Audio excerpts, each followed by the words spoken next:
Я вам в общем расскажу про финансов в секторе образования Кыргызской Республики, из чего она состоит и какими нормативными актами регулируется. Структура средств, выделяемых на школу. В соответствии с законом Кыргызской Республики об образовании, источниками финансирования общего образования являются это республиканские и местные бюджеты для государственных образовательных организаций, средства физических и юридических лиц, иностранных государств и граждан, выступающих в качестве учредителей. Собственные средства образовательных организаций, в том числе валютные, от консультативной, научной, исследовательской, издательской, производственной и другой, приносящий доход деятельности, не запрещен законодательством Кыргызской Республики. Давайте я сразу буду комментировать. Это действующий закон об образовании, статья 44 или 43, нет, 44 об образовании. Сейчас туда вот вносятся изменения. Дело в том, что с 1 января 2017 года вступил в силу бюджетный кодекс Кыргызской Республики, где нормы, некоторые нормы из закона, они идут вразрез. Но так как бюджетный кодекс стоит выше, сейчас вот вносятся изменения в закон об образовании. Соответственно, вот эти валютные, слово валютные, да, они как бы убираются. Дело в том, что согласно бюджетному кодексу бюджетным учреждениям запрещено иметь валютные счета, кроме двух случаев. Далее. Добровольно внесенные средства физических и юридических лиц, добровольные пожертвования, целевые взносы других физических лиц, в том числе иностранные. Ну и, соответственно, другие источники, не противоречащие законодательству. Ну, схематично консолидированный бюджет школы можно представить следующим образом. Получается, он состоит из республиканского бюджета, а республиканский бюджет, соответственно, через Министерство образования и науки, стимулирующие гранты есть. Помимо этого, хочу сказать одну вещь. Дело в том, что многие все думают, что система образования Кыргызской Республики, то есть бюджет его состоит только из Министерства образования или же АПТО. Дело в том, что есть и другие ведомственные образовательные организации. В частности, это дошкольные есть, школьные есть. Это при даже вузы и СПУЗы есть. Это при Министерстве здравоохранения, КГМА и их среднеспециальное образование, медицинские техники. И, соответственно, дошкольные образовательные организации при ДЮР, КИНЕШи есть, при МВД, Минобороны, ГКНБ. То есть в совокупности бюджет, он очень шире нужно смотреть, но самые основные средства, они аккумулированы в Министерстве образования и науки и, соответственно, местный бюджет. Здесь в основном город Бишкек. Министерство образования финансирует школьных общеобразовательные организации в пределах нормативов финансирования, утвержденных постановлением правительства от 28 декабря 2017 года.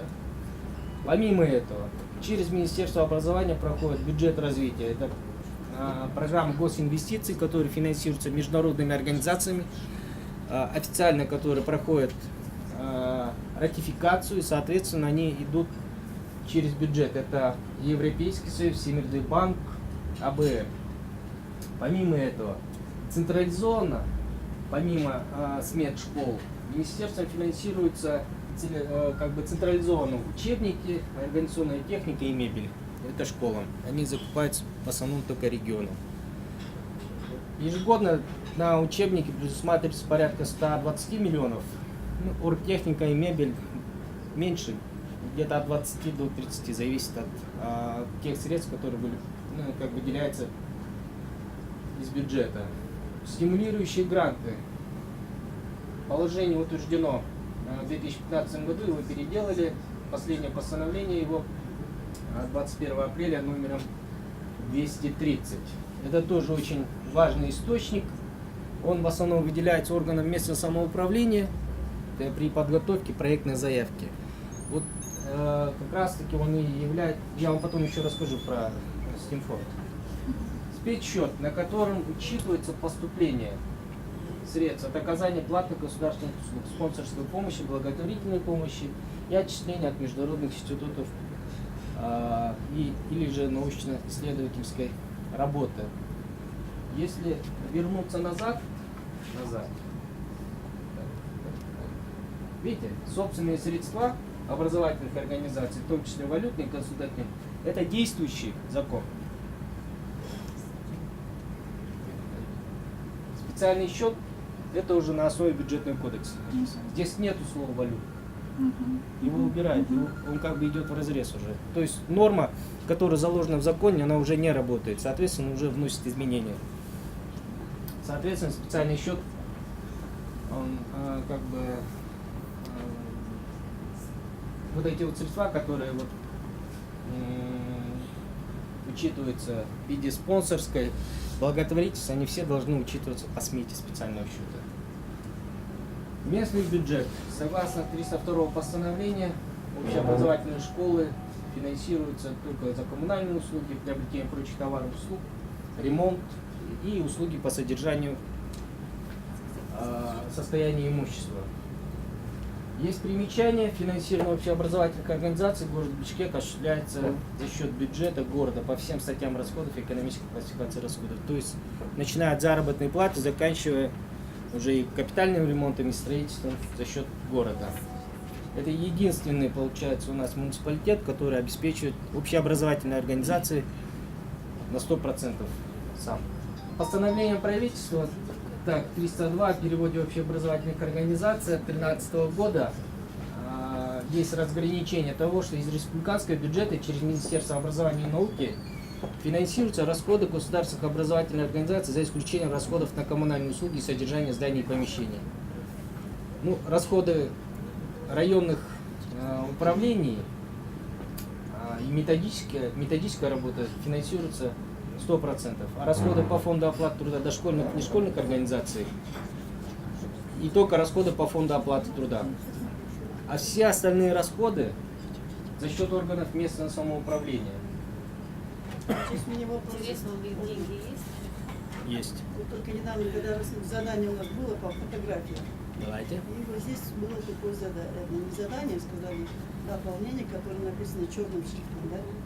Я просмотрела насчет туалетов наружных. Там как раз написано о том, что там выделяется, значит, штат для того, чтобы обслуживать это помещение, то есть санитар.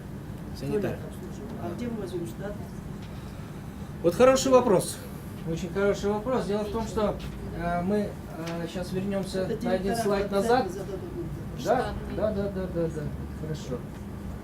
Дело в том, что, видите, за счет бюджетный счет, ну, как бы по смете, если общеобразовательных организаций, он считается в пределах нормативов финансирования, утвержденных постановлением. То есть мы с 2007 года его пилотировали, нормативное финансирование. С 2012 года их полностью перевели. Даже с 2013 года, кроме город Бишкек тоже включенный туда, как бы юридически. Вот. На самом деле они тоже должны перейти. Это очень хороший инструмент. Почему? Потому что как раз таки средства там и лежат. Заложены эти средства. То есть бюджет считается на каждого ребенка. Несмотря на то, что покрытие по всей республике у нас составляет порядка 86%, но его тоже можно эффективно использовать. Дело в том, что мы как раз таки анализировали всю эту ситуацию. Могу однозначно сказать, что все руководители, получается, да, и на районном уровне, и на уровне образовательных организаций уже этим делом не стали заниматься. Почему? Потому что они как бы придерживались нормы наполняемости классов, то есть 25-30 в пределах этого. Соответственно, потом делили классы, что потом, соответственно, это увеличило фонд заработной платы, и, соответственно, денег ни на что не хватало. Но можно же эффективно комплектовать классы. Но это города Бишкек никак не касается, он перегруженный сам по себе. Но в регионах такие случаи есть. Я вам, к примеру, скажу, я вроде недавно сказали, что эту школу закрыли одну, вот, в Чаеке. 2 школы, одна на 800 мест, это типовые школы, одна на 600 мест. И они находятся друг от друга на расстоянии 50 метров. Одна кыргызская школа, другая русская школа. Загруженность их составляет у кого-то, по-моему, 60%, у кого-то где-то 65%. Практически одинаково, да, получается. И все в одну смену просто учатся. Они не загруженные школы по мощности. Их же можно объединить. Русско-кыргызское сделать. Целое здание освобождается, правильно же? Соответственно, экономия и это и местного бюджета, и республиканского бюджета. Но на местах такая работа никогда не проводилась. То есть они как бы оставили это все на самотек. Государство выделяет деньги, мы это платим.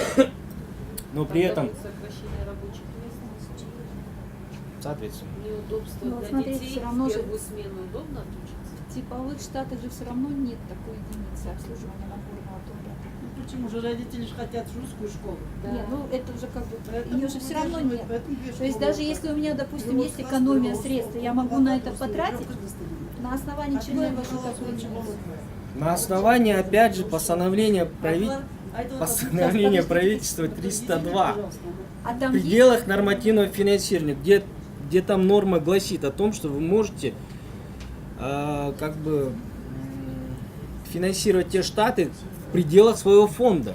правильно. Но те штаты, которые предусмотрены 404. Там не написано так. То есть любые, какие я хочу, я могу туда ввести. Ну, Если сумма Не на лю- вас распределена. не любые, а те, которые реально вам необходимы. Ну, нет, я первую поняла. Но вот, Первую. допустим, вот в данном случае, вот конкретно. да, Почему то бы и нет? Вы же в пределах фонда оплаты труда делаете, в пределах, да, в пределах того бюджета, который вам выделяется. Только на выбор уже руководителя. Ну, естественно. В первую очередь. Тара, извини, пожалуйста, насчет А чаек если вы там? сказали, да? Но Там две школы. А где желают тогда родители? Родители желают обучать своих детей Право русских детей. школ. Поэтому эта русская школа существует, а рядом существует на государственном языке. Правильно он же? говорит немного о Потом другом. Что не можно эти оптимизация. две Ну, школы в оптимизацию одно я тоже здание понимаю, поместить. потому что по нормативному финансированию я тренер. Поэтому я говорю, потому что оптимизация, наоборот, соединить эти две школы, или он останется либо русским языком обучения. нет, Она почему русская, двухязычный не сделать его? Нет, Почему у нас не же сделать здесь его есть двухязычным? Смешанный он ушел для финансирования было. Ушел для финансирования, но целое, не, ну целое здание там высвобождается, правильно же? Это здание куда переходит? Пускай сделают его садиком или внешкольным образовательным Это тоже организацией. большая работа. Не, ну это не, Аймстат это небольшая такая работа. Дело в том, что на- профилирование, да? Считаете? Освобождается директор, зауч, места На своих местах. пускай учителями идут. Пускай учителями идут. Это же хорошо же. Вот Конечно. это оптимизация. Должность руководителя. Не, ну видите, надо идти на какие-то жертвы. Да. Нет, у меня все равно вот вопрос, вот я просто, почему вот эта больная тема, потому что когда ты приходишь в ту же бухгалтерию, ну сейчас на нас, правда, централизованная, да, а там, где даже директора сами, да, вот ты им говоришь, мне нужно еще вот, мне нужен садовник, нет садовника в штатах. Они мне говорят, нет, такое нет штатной единицы, пишите его там кем-нибудь там, ОСП пишите, да? Я согласен с вами. Дело в том, Вот. что когда мы разрабатывали 302 постановление, мы такую норму ввели, о том, что это в пределах фонда оплаты труда можно включать. Но есть постановление 404, где прописаны типовые штаты Да. общеобразовательных организаций. Там некоторых, да, действительно, как бы специальностей нет, И да, бухгалтер профессий говорит, нет. нет такой Правильно. специальности, не буду я Если брать, конечно, юридически, то ваш бухгалтер прав. Дело в том, что то постановление, которое оно стоит как бы одинаковое и имеет юридическую силу, преобладает то, которое регулирует эту сферу. А в этом случае регулирует сферу 404 постановление. Я с вами вполне согласен.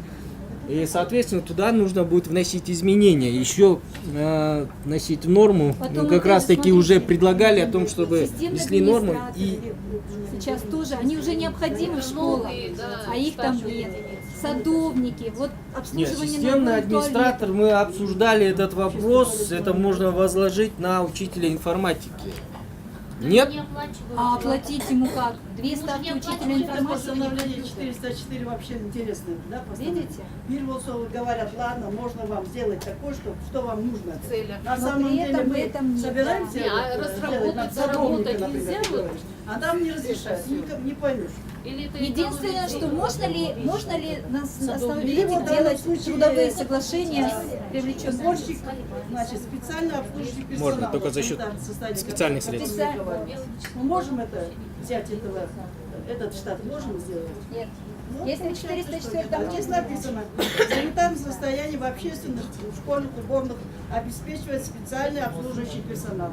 Мы можем теперь Нет, в общественных школьных уборных, которые являются внутри здания, обслуживает ОСП. Им специально доплачивают. Не внутри здания, наружу. А вот Наружу. те, да. Про наружу это говорится.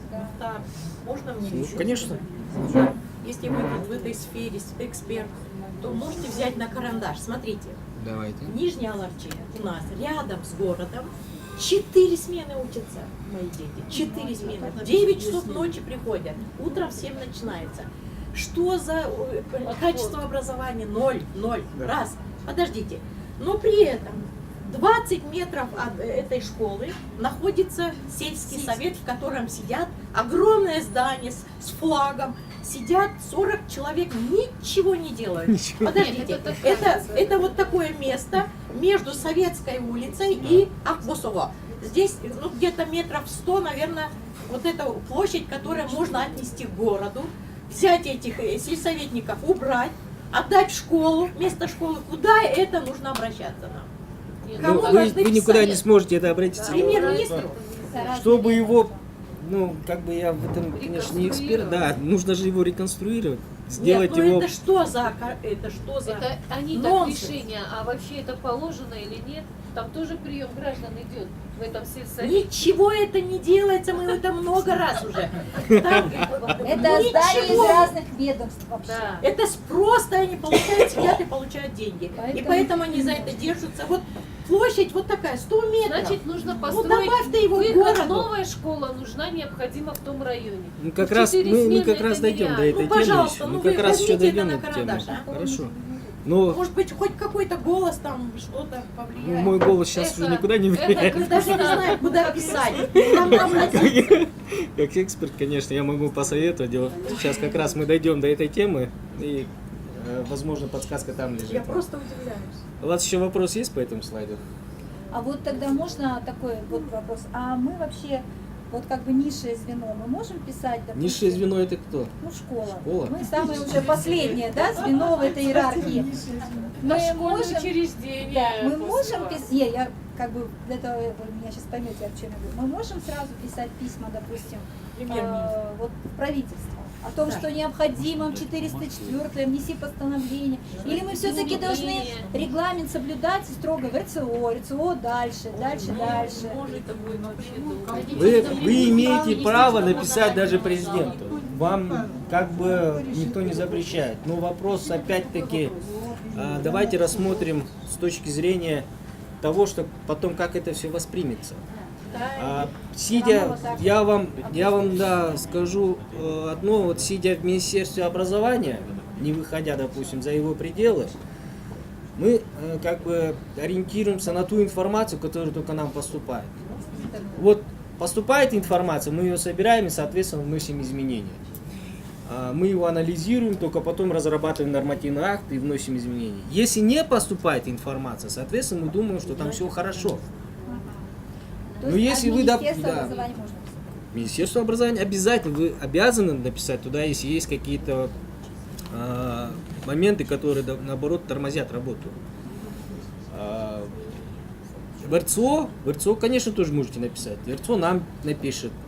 Может, Но если вы, допустим, допишите в аппарат правительства, да, аппарат правительства, он опять же в равно, Министерство да. образования его скинет. Министерство образования его рассмотрит и скажет, а почему вы нам не написали сперва? да.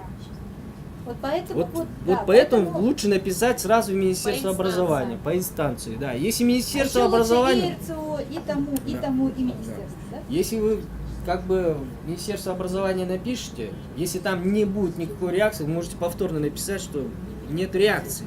Вот тогда уже принимать какие-то нужно меры, действительно. Хорошо, Бывают спасибо. случаи, что, Да. допустим, она может, А вдруг сдвинется, да? она обязательно сдвинется. Ну Дело в вот том, что кандидатам в науку же стали платить больше. ну, кандидатам, ну, да, по другой причине начали платить больше. Смета доходов и расходов по учету средств на специальных счетах. Это соответствует законам Об образовании, вот то, что я говорил, это собственные средства. Я уже убрал оттуда валютные, оно уже идет в разрез как бы бюджетному кодексу.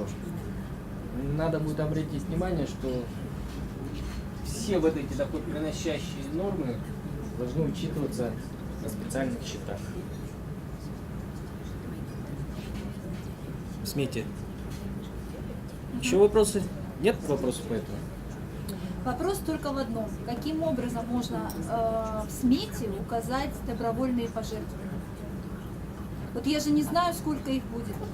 Я их не могу вопрос- запланировать в определенном Нет. объеме, правда же? Я согласен, да. Дело в том, что даже когда республиканский бюджет планирует его планируют по прогнозам.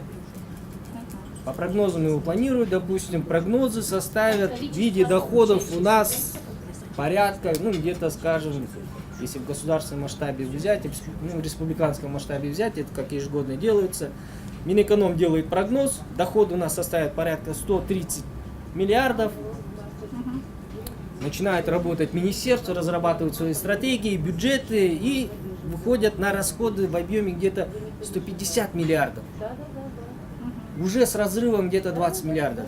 Там где-то корректируется это все, рассматривают приоритеты, но уже эти доходы, как бы они утверждают, что у нас будет порядка 130 миллиардов. Это по прогнозам. Это все делается прогнозно.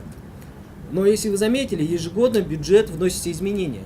Вносит изменения в параметры бюджета по доходам, исходя из макроэкономической ситуации уже по ходу исполнения его этого года. Где-то, может быть, доходы уменьшаются, где-то, может, увеличиваются по каким-то источникам. Соответственно, вносятся изменения и по расходам, и по доходам. То же самое по спецсредствам. Вы можете запланировать свои средства в порядке около 2 миллионов, и в процессе его исполнения этой сметы вы можете корректировать его.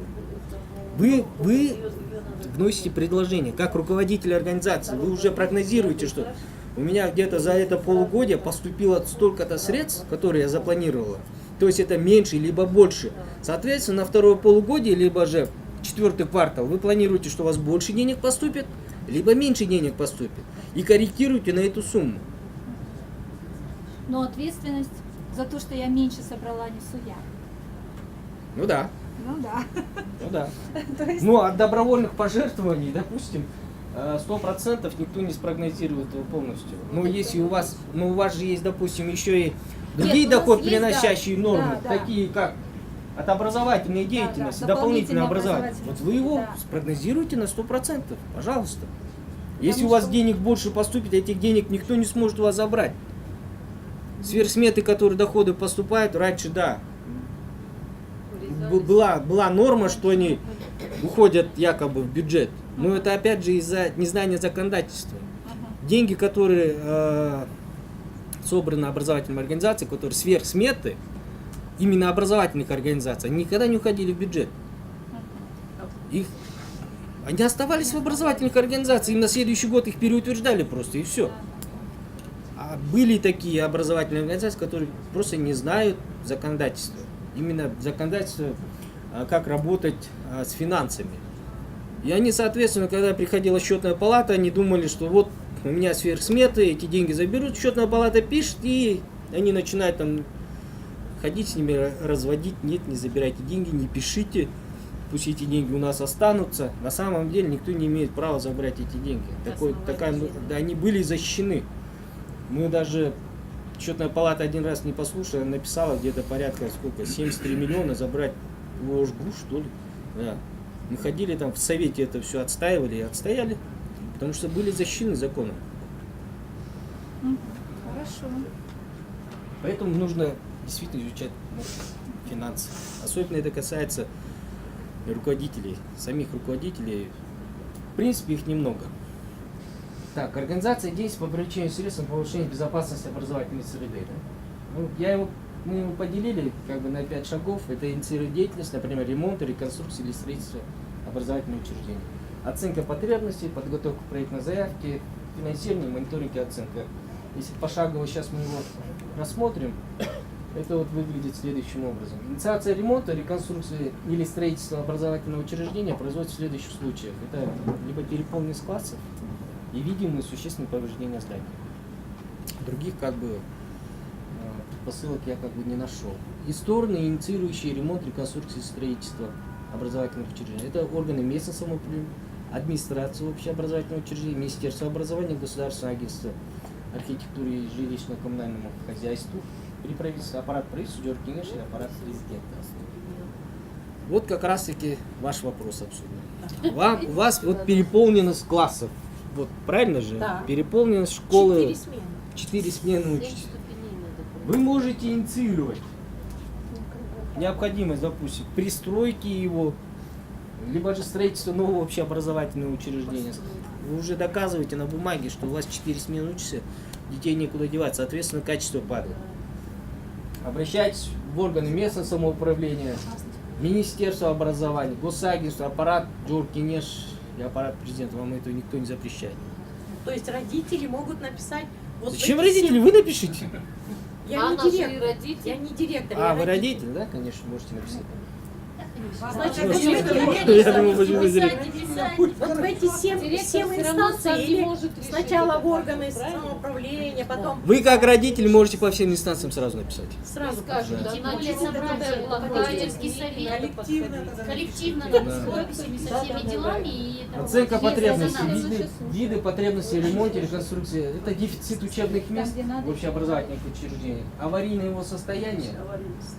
наличие неудовлетворительного технического состояния, А у вас нарушение режима дня. соответствие образовательных организаций требованиям санитарных и технических стандартов и оценка потребностей может быть проведена определенно в рамках самооценки безопасности школ.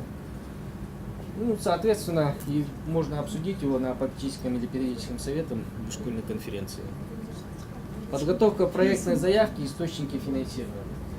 Исходя из выявленной потребности, инициатор разрабатывает проектную заявку на ремонт, реконструкцию или строительство нового здания общеобразовательного учреждения в соответствии с законодательством Кыргызской Республики, в которой должен быть определен объем потребности финансирования.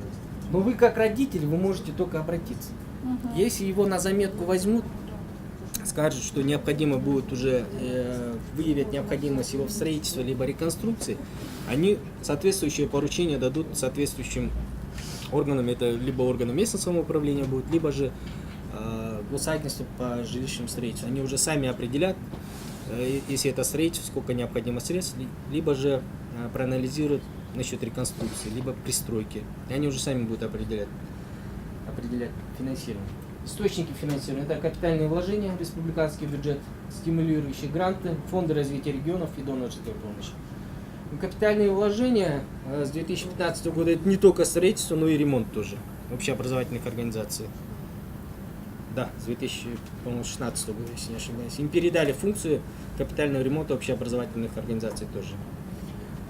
Стимулирующие долевые гранты. Это вот стимгранты, которые выделяются органам местного самоуправления для развития инфраструктуры региона, да? Либо же этого сообщества. Вот здесь вот как раз таки ежегодно выделяется порядка 500 миллионов сомов на проектные заявки. Я могу сказать здесь, это работа не только органов местного самоуправления, здесь руководители образовательных организаций, они должны проработать вопрос. Дело в том, что, не знаю, они же заинтересованы в этом, чтобы у них, допустим, крыша не текла, да, у них были другие окна, качественные, чтобы не продувало, пол, чтобы был хороший, чтобы не проваливался. Они знают проблему изнутри. Да, они могут обратиться, они должны обратиться в этом случае в органы местного самоуправления, совместно с ними подготовить проектную заявку и подать его. При этом они же должны еще подумать, какую долю, что где-то ее надо взять еще. Ну там доля, там по формуле она регулируется. Есть положение о стимулирующих грантах, там все прописано. В каждом, допустим, регионе, богатые регионы, богатые люди, хотя их немного, но они даже не обращаются в стимгрант. Они сами это все делают. Фонды развития регионов. Есть в каждом регионе фонды, допустим, Иссыкульский фонд развития есть. Да, и сейчас еще в нескольких... Школа наша стоит сколько? 30 лет. 30 лет не построили? Нигде нет. Караколе же стоит каркас вот этот. здоровый каркас. Не знаю, я в Каркуле редко бываю. Ровный фундамент, котлован вырос. Подождите, И он вот вырыт котлован. 30 Кем, лет. кем вырыт он? в Советском В Союзе. Советском Союзе еще, да? Да.